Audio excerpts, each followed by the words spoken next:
Welcome to Padmamohana TV awards Vishnu గారు. Thank you. ఎలా అనిపిస్తుంది to be part of this బుల్లితెర పెద్ద పండుగ? యాక్చువల్లీ ఏంటంటే ఇలాంటి అవార్డు నాకు దొరకడం ఫస్ట్ టైం. సో చాలా హ్యాపీగా ఉంది. మిమ్మల్ని బుల్లితెర రజనీకాంత్ అని అంటారు చాలా మంది, దాని గురించి మీ ఫీలింగ్ ఏంటి? రజనీకాంత్ అంటారా? ఎస్, చాలా మంది మీ ఫ్యాన్స్ మీ కమెంట్స్లో కూడా చూస్తుంటాము, యూట్యూబ్లో కూడా పెడుతుంటారు. మీరు ఎప్పుడు వెళ్ళారా? రజనీకాంత్ అంటారా అని తెలీదు, కానీ శివకార్తికేయన్ అంట చాలా మంది చెప్తారు. సో అది కూడా ఒక చాలా హ్యాపీ. ఓకే, వాళ్ళకి నేను రజనీకాంత్ లాగా కనిపిస్తున్నాను. సో చాలా హ్యాపీ. ఎలా అనిపిస్తుంది తెలుగు ఇండస్ట్రీలో వచ్చి చేయడానికి తమిళనాడు నుంచి? యాక్చువల్లీ ఏంటంటే ఫస్ట్ ఆఫ్ ఆల్ ఏంటంటే వేరే లాంగ్వేజ్ నుంచి ఇంకొక లాంగ్వేజ్ వచ్చి సీరియల్ చేయడం, ఇది మా సీరియల్ మంచి హిట్ అవ్వడం, తర్వాత #1 ఛానల్లో చేయడం, ఇప్పుడు #1 బెస్ట్ హీరో అవార్డు తీయడం ఖచ్చితంగా అందరికీ చాలా హ్యాపీయే కదా. తెలుగు ఇండస్ట్రీలో ఇంత మంచి అభిమానం పొందుతున్నారు మీరు, లైక్ ఫ్యాన్స్ కావచ్చు, అమ్మాయిలు కావచ్చు, డైహార్డ్ ఫ్యాన్స్ అవుతున్నారు. మీకు మీ కింద కమెంట్స్ చూసినా, లేదంటే వాళ్ళ ప్రేమ చూసినా, ఫ్యాన్ పేజెస్ చూసినా, ఇదంతా చూస్తుంటే అసలు ఏమనిపిస్తుంది మీకు? యాక్చువల్లీ నాకు జనరల్గా ఏంటంటే తెలుగు ప్రేక్షకులు అందరికీ చాలా థ్యాంక్స్. ఎందుకంటే వాళ్ళు నన్ను ఒక సెలబ్రిటీ లాగా చూడలేదు, ఒక హీరోలాగా చూడలేదు, వాళ్ళ ఇంటి అబ్బాయిలాగా చూస్తున్నారు. సో అందుకే నాకు ఇంతమంది ఫ్యాన్స్, ఇంతమంది తెలుగు ప్రేక్షకులు, నాకు ఫ్యాన్స్ అని చెప్పకూడదు, చాలా బంధువులు, చాలా ఫ్యామిలీ నాకు దొరికింది. సో దానికి చాలా హ్యాపీ. ఇది రీసెంట్గా ఒకటి సోషల్ మీడియాలో ఒక పోస్ట్ చూసినాను, అక్కడ వీవింగ్ చేస్తున్నారు మీరు ఇంత పెద్ద యాక్టర్ అయినా కూడా ఇంకా కూడా మీరు మీ గ్రౌండ్, మీరు ఎక్కడి నుంచి వచ్చినారని మర్చిపోకుండా అది అంత బాగా చేస్తున్నారు. ఆ డ్రెస్సింగ్ కావచ్చు, మీ సిన్సియారిటీ కావచ్చు, ఏంటి దాని వెనుక కారణం? యాక్చువల్లీ నేను పెద్ద ఆర్టిస్ట్ అవ్వలేదండి, ఇప్పుడే స్టార్ట్ చేశాను. సో మీరున్న స్టేజ్లో అయితే పెద్దదే కదా, పెద్ద ఒక పొజిషన్లో ఉన్నాము. సో దీన్ని మనం కాపాడుకోవాలి మంచిగా. అది ఏంటంటే మగ్గం నేయడం అంటే మన ప్రొఫెషనల్ అది. సో అందుకు మనం ఎప్పుడు వెళ్ళినా సరే నేను ఖచ్చితంగా అది చేస్తాను. నేను అది చేసే వచ్చేవాడిని ఇక్కడ. సో అది మర్చిపోకూడదు కదా, వాళ్ళ ప్రొఫెషనల్ ఏమో ఖచ్చితంగా మర్చిపోకూడదు. సో అది చేశాను, అది చాలా వైరల్ అయింది. చాలా అది కూడా మన తెలుగు ప్రేక్షకులు కానీ తమిళ ప్రేక్షకులు కానీ చాలామంది దాన్ని ఆదరించారు. సో దాన్ని కూడా చాలా హ్యాపీ. అట్లా చేయడం వల్ల డౌన్ టు ఎర్త్ ఉండడం కోసం మీకు ఏమైనా హెల్ప్ చేస్తుందా? అలా ఏం కాదు, నేను జనరల్గానే నేను డౌన్ టు ఎర్తే, నేనే చెప్పకూడదు అలా నా గురించి. నాకు అలాంటి ఏం చూపించడం రాదు. ఓకే అంతే, నేను as usual go with the flow, నాకు ఏం అనిపిస్తుందో అది చేస్తాను. అది డౌన్ టు ఎర్త్ అనుకోవచ్చు, ఏమైనా మీరు అనుకోవచ్చు, కానీ నా ప్రొఫెషనల్ అది, మా ప్రొఫెషనల్. నేను అది నేర్చుకొని అది ఆ పని చేసి నేను వచ్చాను కాబట్టి అది మర్చిపోకుండా ఉంటున్నాను. మీరు యాక్టింగ్లోకి వచ్చినాక ఈ కొన్ని ఇయర్స్ నుంచి మా అందరికి తెలుసు మీ గురించి. మీరు రాకముందు అసలు మీ స్టోరీ ఏముండే? రాకముందు స్టోరీ అంటే అందరికీ చాలా స్టోరీస్ ఉన్నాయి కదా, పర్లేదు. అందరూ ఫర్ ఎగ్జాంపుల్ ఇప్పుడు చాలా యాక్టర్స్ అని అందరూ ఒక బాధపడి కష్టపడి వచ్చారు. సో అందరూ లైఫ్లో ఒక నెగటివ్ పార్ట్ ఉంది కదా, ఒక బ్యాడ్ పార్ట్. ఓకే, అప్పుడు మనం బాధపడ్డాం కదా, ఇప్పుడు ఒక మంచి ప్లేస్లో ఉన్నాము, మీరు నా గురించి ఇంత గొప్పగా చెప్తున్నారు. సో ఇది చాలు కదా. మీరు యాక్టింగ్లోకి వస్తానని అనుకున్నారా ఎప్పుడైనా? ఖచ్చితంగా లేదు, నేను యాక్టింగ్కి రావాలని అనుకున్నాను, రావాలి అని అనుకోలేదు. ఎందుకంటే నేను ఐటీలో పనిచేశాను. ఒక గవర్నమెంట్ స్కూల్లో చదివేసి, ఒక డిప్లొమా చదివేసి, దాని తర్వాత మెరిట్లో గవర్నమెంట్ కాలేజ్ ఇంజనీరింగ్ దొరికింది. సో దానిలో చదివేసి ఐటీలో పనిచేశాను. ఒకరికి తలరాత, నువ్వు ఇలా అవ్వాలి అని ఒక తలరాత ఉంది కదా. సో అది ఆ దేవుడు నాకు ఇచ్చారు, దీన్ని గట్టిగా పట్టుకున్నాను. ఇలా యాక్టింగ్లోకి రావాలనుకుంటున్న వాళ్ళకి, లేదంటే చిన్న స్టేజ్ నుండి పైకి ఎదగాలనుకుంటున్న వాళ్ళకి మీరు ఇచ్చే సజెషన్ ఏంటి? నేను పర్సనల్గా నేను ఏం చెప్పాలంటే, చాలామంది చెప్పాను ఏంటంటే, ఫస్ట్ చదవండి, తర్వాత మీకు నేను ఇప్పుడు చెప్పాను కదా తలరాత ఎలా ఉందో అది దొరుకుతుంది. ఖచ్చితంగా వాళ్ళు ఎఫర్ట్, వాళ్ళ తలరాత ఏముందో అది ఖచ్చితంగా మంచిగానే వస్తుంది. ఏం వస్తుందో దాన్ని మనం గట్టిగా పట్టుకోవాలి. సో అదే నా ఇది మాట. మీ ఫ్యాన్స్ అందరికి మీరు ఏం చెప్తారు? ఇంత మంచి అభిమానం పొందుతున్నారు కదా ఫ్యాన్స్ దగ్గర నుండి, వాళ్ళందరికీ ఈ ప్లాట్ఫామ్ ద్వారా ఒక మెసేజ్ చెప్పాలంటే ఏం చెప్తారు? అదే మెసేజ్ చెప్పాలంటే అదే, నన్ను ఒక హీరో లాగా చూడలేదు, ఒక సెలబ్రిటీ లాగా చూడలేదు, మీ ఇంటి అబ్బాయిలాగా చూస్తున్నారు.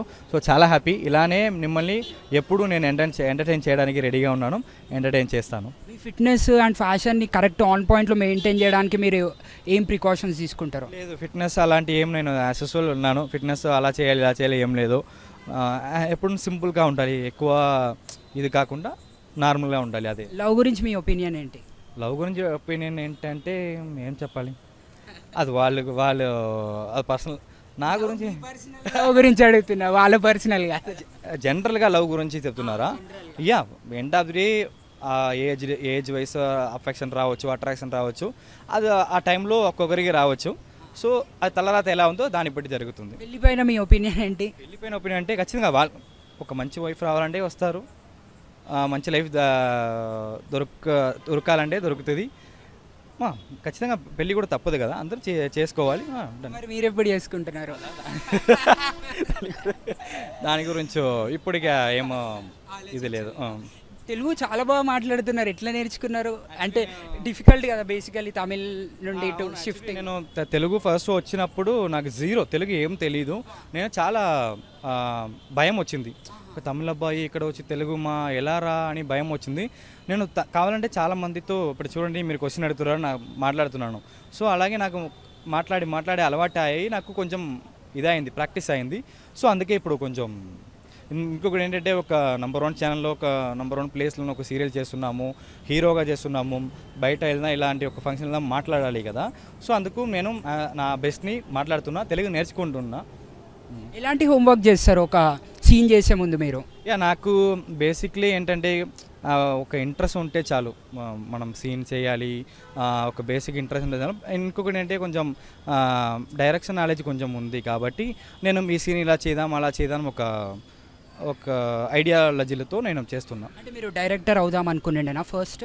అది కాదు, అలాంటిది కాదు. నేను అదే చెప్తున్నా కదా, మనం నాలెడ్జ్ ఎలా వచ్చింది? నాలెడ్జ్ ఎలా అవుతుంది చూసి ఇప్పుడు ఐటీలో పని చేసినప్పుడు అక్కడ చాలా టెక్నికల్ వర్క్లా చాలా ఉంది, లాజికల్ థింగ్ అలా చాలా ఉంది, ప్రాబిలిటీ ఉంది. సో ఆ మైండ్ని ఇలా ఇక్కడ కొంచెం యూస్ అయింది, ఇక్కడ కొంచెం వాడుకున్నాను. So okay. ఐటీ ఫీల్డ్లో ఉంటూ వాళ్ళు చాలా స్ట్రెస్ ఫీల్ అవుతారు, అంటే వాళ్ళకి ఇష్టమైన పని చేయలేకపోతున్నామని. అలాంటి ఐటీ ఫీల్డ్లో ఉన్న వాళ్ళకి మీరు ఇచ్చే సజెషన్ ఏంటి, అంటే వాళ్ళ ప్యాషన్ని ఫాలో అవ్వడం కోసం? వాళ్ళ గురించి ఇంకా నాకన్నా పెద్ద పొజిషన్లో ఉన్నారు. నేను ఒక 3.5 years పని చేశాను. తర్వాత సరే ఓకే మనకి ఛాన్స్ దొరికింది కాబట్టి నేను వచ్చేసాను.